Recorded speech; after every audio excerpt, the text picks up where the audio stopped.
লা ইয়ানালাল্লাহা লুহুমুহা ওয়ালা দিমাউহা ওয়ালাকিন ইয়ানালুহুত তাকওয়া মিনকুম। আল্লাহ পাক রব্বুল আলামিন বলেন, লা ইয়ানালাল্লাহা লুহুমুহা ওয়ালা দিমাউহা ওয়ালাকিন ইয়ানালুহুত তাকওয়া মিনকুম।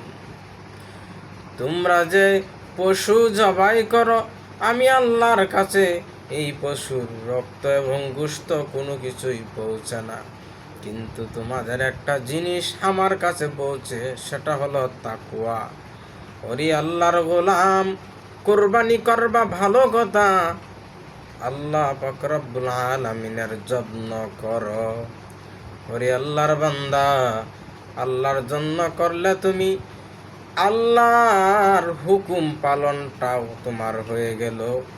আর দ্বিতীয়ত গোশত তো অবশ্যই তুমি খাইবা।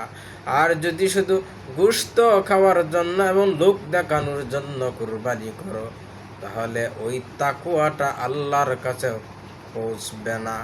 অতএব তাকওয়াটা তোমরা সঠিক করে নাও, আল্লাহ পাক রব্বুল আলামিন কবুল করে নিবে।